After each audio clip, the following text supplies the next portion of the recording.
So as the World Cup finally comes to an end and Spain takes home the trophy, there's always a question that's been coming around young athletes and young fans when it comes to soccer, whether you're in a soccer club, especially like most of you guys are specifically in, being how specifically are these guys able to specifically go 90 minutes without seemingly no break, just constantly recovering, just doing soccer moves, sprinting, changing directions, and all that type of stuff. And they're still finding ways to keep on having a productive mindset while it's keeping on going around, moving the ball, dribbling the ball, and such around with that 90-minute interval. Take specifically wrestlers, boxers, bodybuilders, any type of fitness guys already that you may be watching, like guys like Mike Tyson. These guys specifically train hours every single day, seemingly no break, and able to keep explosive movements that are basically attuned to like hit style movements instead of like doing it for like 10 minutes each movement, seemingly doing it for longer movements, like 30 minutes or so for the movement. And it's completely confusing why specifically how these guys are specifically able to keep on going in that specific interval. Seemingly no breaks, like I said, and minimum recovery, like exactly I just said previously, about completely what Gen Z or any type of guy online specifically call gassing out. Today I'm going to answer that specific question, and no, running is not the specific answer to keep on getting good consistent cardio when it comes to doing football or regular football, American football, soccer, boxing, wrestling, all that type of stuff. Running is not the only answer to get better cardio for your specific sport. I'm going to explain exactly why it's not the magical solution that every fitness guy specifically saying just go out and do like this Rocky Balboa run and then boom, you get to become a champion like Rocky Balboa. Because if your goal is specifically getting better at boxing, wrestling, soccer, or any type of sport that you specifically like, it isn't just about specific running intervals or doing like any of these weird little cardio intervals. There are many different aspects when it comes to doing your specific sport to get better at that specific sport, and what the fitness community itself or any type of sports community makes out that be. Because if running alone was the only reason how you're able to get better at that specific sport, then everybody would be a World Cup champion. Maybe specifically it isn't just sports that you just want to get better at conditioning with cardio and any type of stuff like that. You may just want to just be a regular guy who's able to go upstairs, flights of stairs without gassing out, or do like Kegel type exercises so you can be with your girl, have more conditioning and go at least 30 minutes plus. Or probably even your hand, which is probably getting way more action than you. You may be getting better cardio specifically with that alone, and maybe trying to train to get better at cardio just so you can be an R/Gooner type of person going hours, 48 hours every single day. But first, to really understand what type of cardio you should be doing, specifically if you're a soccer guy, you probably just think, oh, why not just running alone? If just, soccer, we're just moving around and type of stuff. Yes, that's true, but there's specific type of cardio, and you need to know what type of cardio you need to be specifically doing by knowing what are the different types of cardio, what are the different types of zones of cardio that you're specifically doing it in. And maybe you're just an overweight little kid who's specifically just a fan of the sport, the soccer, or type of stuff like that, just the average kid who's been like, okay, I want to grow up and be a soccer player like this type of guy and be a World Cup player. Or specifically, you may be just a teenager who's just trying to start their career specifically on the sport. And you're also just like taking your family, you're really like into clubs and stuff like that. You probably know nothing specifically on cardio, but it's completely okay what you would specifically know in this video, what the different types of cardio is and what type of cardio you should be doing specifically to get better at that sport. Because nobody exactly explains or knows exactly how they specifically get there to that specific conditioning to be like their favorite athlete. Because you may be getting confused why guys are just specifically throwing out words like cardio or HIIT training or high interval training or steady state cardio, zone 1, zone 2, zone 3, zone 4, zone 5, all that type of cardio specifically you may not even specifically know or understand. You're just thinking like, okay, the only thing I just want to do is specifically be a champion, train like a champion. I need to know all these terms too. But before that, before I tell you what cardio is specifically good for your sport, I need to start talking about the basics that you need to know to really understand just the foundations when it comes to having that gas tank to be able to not gas out in that specific sport. One thing being specifically how people get confused how walking can be even considered a simple type of cardio, even cardio at all, compared to more higher intensity forms of cardio like sprinting or hard longer term jogging. Like I said, that's specifically due to the fact that cardio exists in many different zone levels, which is what I call zone cardio, VO2 max training type of cardio, but we just call them zone cardio, from zone 1 being the easiest and zone 5 being the hardest. Think of it like a video game. Zone 1 cardio is specifically a beginner level when it comes to cardio. You're like World 1 in Mario, Super Mario Bros or something. You're in World 1 and it's okay, you're just in the tutorial world or something like that. You're just specifically, in the tutorial, your stats and stuff like that is just super low, and this is zone 1 cardio, you're level 1, you're just okay, this is pretty easy, just the basics, I'm getting the controls, I'm getting the hang of it when it comes to different forms of cardio. It's easy and it's sustainable, and this is the type of cardio that specifically a lot of guys get confused, specifically how this type of cardio gets specifically into with cardio in its own right, because most people get confused with cardio with just doing like a long amount of runs and just biking and stuff like that. It just specifically also, especially the treadmill, especially. This includes walking, brisk walking, jogging, and a light type of trail with no elevation. Same when it comes to biking and a light trail with no elevation. And at the other end is specifically zone 5 cardio, which is the type of cardio where people start actually tuning cardio as cardio, like the treadmill type of stuff and the high intensity biking type of stuff. This includes the HIIT type of cardio, the sprinting, the elevation, fast space, like super hard cardio on the bike with like super high elevation, and just like swimming and type of stuff with intense pace, sprinting, pushing your limits, going multiple different rounds in a heavy bag. If you're a boxer or you're an MMA player, if you ever play RuneScape or any type of video game specifically where it's like an RPG type of game, think Zone 1 specifically as just fighting grunts or fighting like little like dogs, like little stray hound dogs when it comes specifically in that video game, and think Zone 5 specifically as being like the top tier level, like you're fighting the last boss dragon in that specific game. Now don't worry, I'm not going to specifically break down every specific type of cardio in this video. For one, it's going to take way too long. And two, I already made many different videos specifically on the different types of cardio that is specifically different from each other, from the different zones, zone 1, zone 2, zone 3, zone 4, zone 5, but specifically I'm going to this point with zone 1 to zone 5 only. Starting with obviously zone 1, I already talked about what type of cardio that specifically is: the walking, the light jogging with elevation type of stuff, no elevation that's too high with the jogging, the biking, such with that same type of term with that elevation with the jogging and such. Anything where you're basically able to hold a basic conversation while it's doing that cardio. You're able to walk, you're burning fat directly, because the fact that when you actually do walk, especially when you're outside and you're getting vitamin D, hitting your skin and stuff like that, that boosts testosterone as well. That helps burn fat, and that helps basically burn fat directly, while it's also helping to burn calories as you're obviously walking outside and you're doing cardio, you're moving your body around. And it's so super easy. And the way you can understand that you're doing it is if you're able to basically do a regular conversation without basically gassing out, or when you're doing like high intense cardio and you're basically not even hold a conversation. It's this type of cardio where you're specifically able to hold a conversation. And you may be thinking at this point like, okay, cool, yeah, now I understand a bit of cardio now with zone 1, and specifically how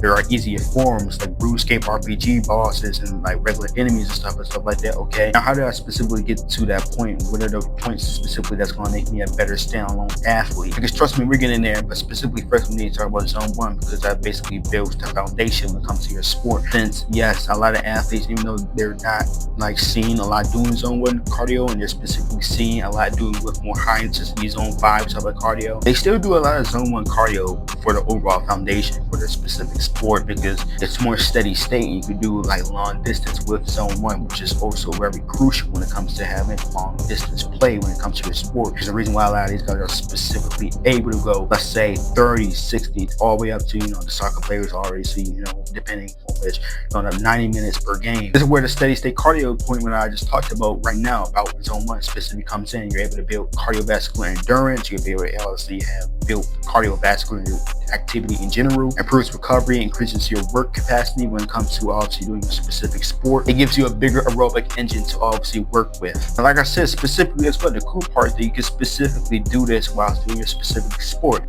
A soccer player can dribble, a basketball player can dribble, a boxer can shadow box, the wrestler can work on wall movement drills, all at a pace that they can specifically sustain for a long period of time without gassing out, and they can specifically just build that steady state cardio for more longer rounds when it comes to the sport or the specific fighting match. You don't need to train like Rocky Balboa or Mike Tyson every single day to still be a very good person. Well, that is still beneficial to obviously do those harder variants, those HIIT style variants.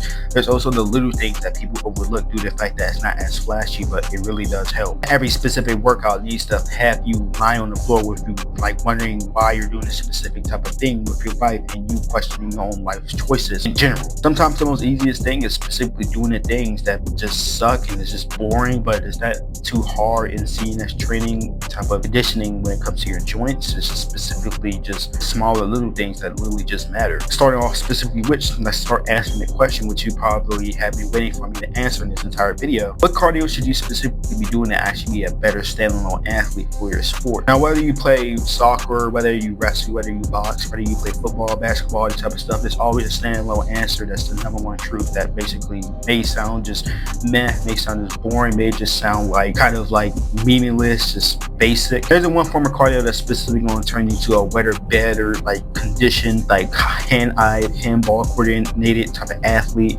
you know, more stronger, powerful athlete in that specific sport. There is no specific cardio that's going to help you basically specifically get better at that specific sport. It just isn't, because specifically the best type of cardio for your specific sport is your sport alone. That's why you would never see guys specifically in the gym specifically just do like some type of exercise where they basically just have like the ball, or it's like some weighted type of ball, or type of weird type of stuff where it's like a band type of stuff. No, that's going to burn you out. It's going to lead you to more injuries due to the fact that physics is going to basically work against you if you're just adding more attachable things that just roll over to yourself. You might be wondering, what is the point of me specifically talking about the different forms of cardio, and specifically what I just explained earlier, the fact that different types of cardio, and obviously understanding that is going to make you be able to train more. Like, you're going to be more sportly intelligent in your specific sport. Think about it like building bigger biceps. If you wanted bigger arms, if you wanted bigger biceps, bigger triceps, would you be specifically just doing leg extensions every single day, doing leg exercises? Of course not. You're specifically not going to do leg exercises just so you can build your arm biceps or your triceps or your shoulders. That's not how it works. You're going to actually be, your arms aren't going to stay small and your legs are going to be bigger. You train your biceps specifically working on the strength spot like growth by specifically doing basic bicep curls and just working specifically in that muscle. You wouldn't just work a different type of exercise that hits a different type of muscle, unless it is a type of exercise that compounds with that muscle that makes it grow it bigger. Your sport works exactly the same way. If you wanted to be a better wrestler, you would wrestle, right? Not dribble a soccer ball. If you want to be better at soccer, you would play soccer, not be on the mats shooting takedowns and stuff like that and just getting pins. Such as boxing as well. You want to be a better boxer, you would specifically just box. Your sport is specifically the skill that you're trying to build, so it should be the bulk of the conditioning. You're doing fast takedowns, fast explosive takedowns with your partner. You're dribbling like a dribble guard when it comes to your feet, when you're dribbling the soccer ball, when you're doing basically, you know, soccer. Also, don't get me wrong, only training your sport isn't a good idea either. Like I said, the reason why I specifically said about those cardio as well, is that cardio overall can help you in general. Supplemental cardio absolutely has this place that most people don't even think about. It will help basically add the fluid, the oil when it comes to that engine, when it comes to like the game and stuff like that, and also improves overall the conditioning when it comes to obviously getting better at that sport. That's why a lot of young kids are specifically getting so good at sports early on. And yes, sure, they're getting fitter, but more importantly, they're spending thousands of hours specifically just playing the game. Every practice, every match, every meet, every pickup, every mistake, every repetition, that right there is what really makes them a better player, a better athlete in a specific sport in the long run. The type of cardio that's going to make you better at this type of sport that you're specifically doing, which I'll get into this right now, what types of cardio specifically you should be doing that helps overall with your conditioning. Is starting one with sprinting, with controlled breathing. Sprinting teaches your body how to actually basically just be explosive, how to conduct explosive takedowns, how to have better like kicking energy when it comes to obviously kicking the ball when you're doing soccer, to basically have that type of fulcrum powered energy when it comes to your legs all the way up to the chest, to your fist when it comes to boxing. Think back to the aerobic energy we talked about earlier, that specific point I just talked about earlier. For most of the game, you're specifically thinking about that steady state endurance energy that you're specifically supposed to be focusing on to basically be better at takedowns or stuff like that, or soccer, you know, kicking ball energy. When the pressure is on, when the effort is needed,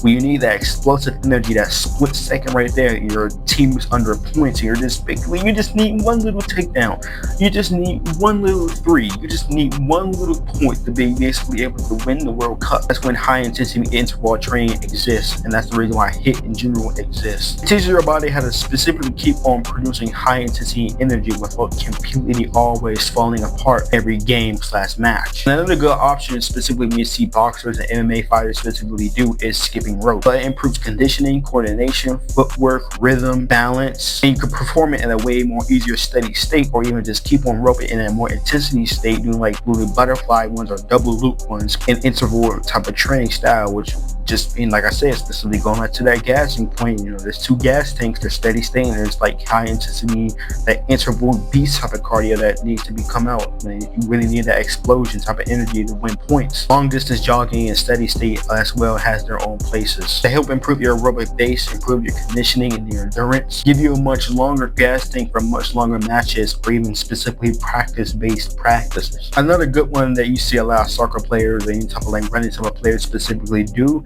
is coning type of running, where they're specifically running around in cones and using a specific interval. They're using basically specific type of aerobic zone capacity, like that zone 5 and that zone 1 I just talked about earlier, mixing in steady state with high interval type of training. They're exactly what they sound like. Specifically, you're running around with cones and stuff like that.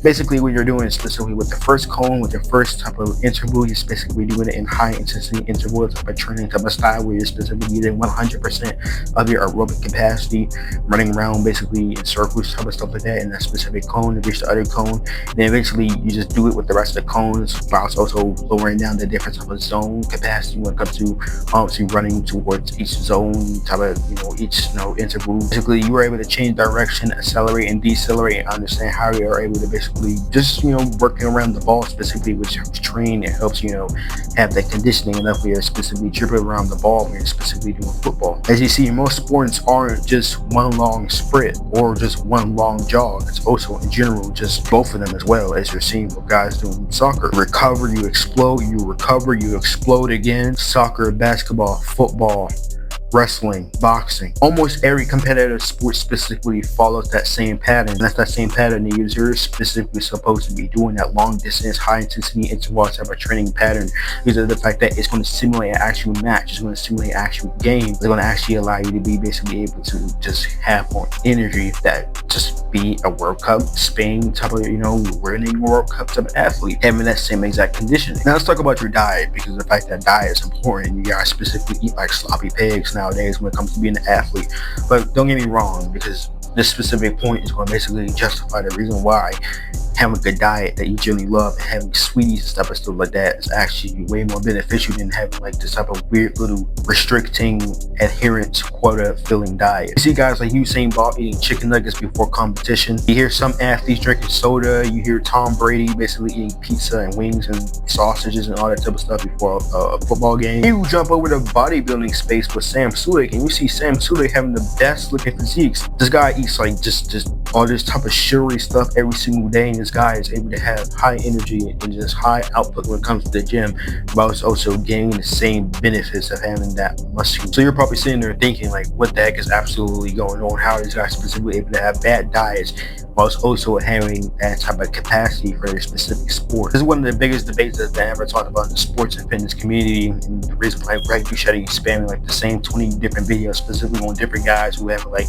bad diets, even good diets even. Everybody claiming that their diet is the best, as you're seeing guys like Ronaldo having the best type of Mediterranean diet, or you have Mike Tyson just having the best type of chicken, rice type of diet, like fatty, like heavy, high protein steaks for breakfast, dinner, and lunch. Carnivore, keto, high carb, low carb, low fat, high fat, doesn't matter. Paleo, it doesn't matter. There's guys specifically who's going to keep on promoting their specific diets as the best diet because of the fact that it worked for them in your athletic competition. What is exactly the best diet to actually choose from exactly? The answer is pretty simple, and then most people specifically make it. The best diet specifically is the one that you can stick to for the long term, and you love to eat the same exact foods every single day without burning out due to the fact that you just don't like eating the foods every single day. Seriously, that's it. Now, that's basically the end of this section, basically, because of the fact that I just gave out the answer. The reason why guys are specifically preaching out diets is the best diet, which also could also be used as a form of money. So guys specifically,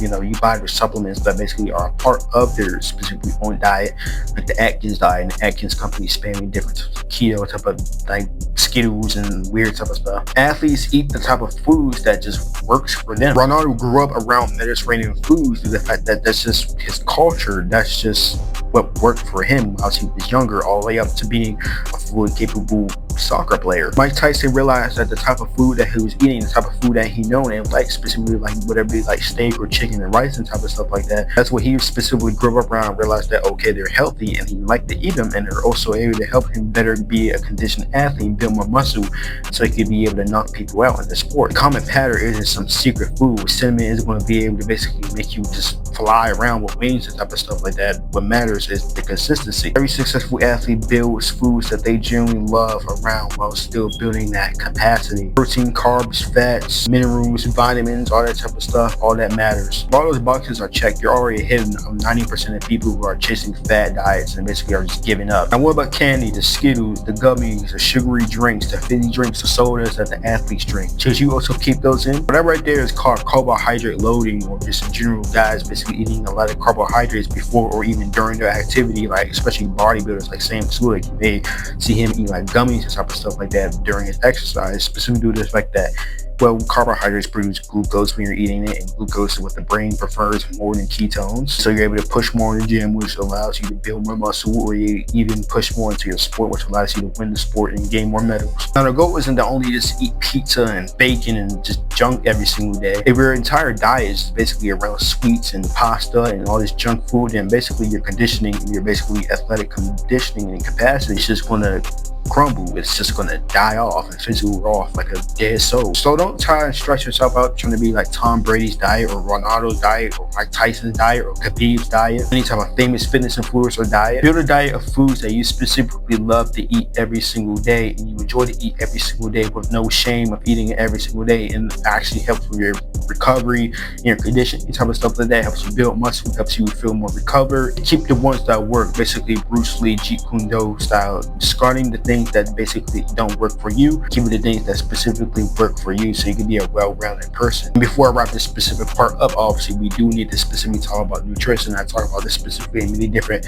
videos before, especially many different shorts specifically before, and basically another video in a specific YouTube channel specifically about macronutrients and stuff. Protein is responsible for building, maintaining muscle, even helping with fat loss, and obviously helping with recovery when it comes to muscles. Carbohydrates gives you that energy, that extra pump, that extra boost when it comes to athletic capacity and athletic energy when it comes to doing a specific sport, your bodybuilding type of stuff. And then also can help with recovery, as obviously it fills into your muscles, and also producing water that fills into your muscles, as what carbohydrate is, and fats, which is very hydrophobic but helps with hormone production, tissue health, brain health, and all that type of stuff. But the reason why you see guys who buy low carb diets, and low carb diets work, but it's like that obviously carbohydrates produce water, and water can add extra more water weight into your body. So basically when you're flushing out the carbohydrates out your body, specifically you're losing water out your body, and well, you're losing weight, you're losing pounds, but you're not specifically losing fat most of the time with carbohydrates being low. Those three right whilst having a diet that you specifically love, and then you get to be a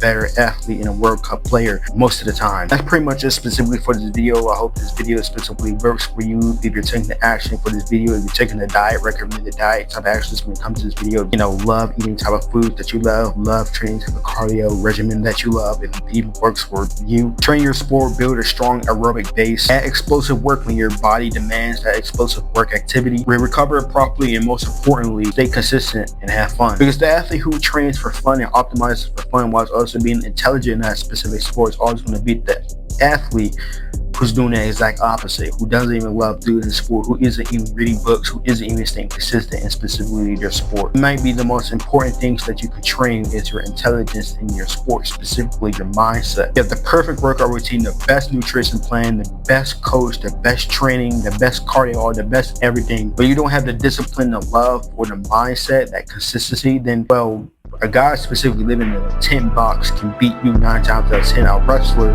who's like living in basically a tin can beat you 9 times out of 10, and you're living in the best type of area, or you're having the best type of everything in general. So as always, stay safe, God bless, and I'll see you in the next one. Bye.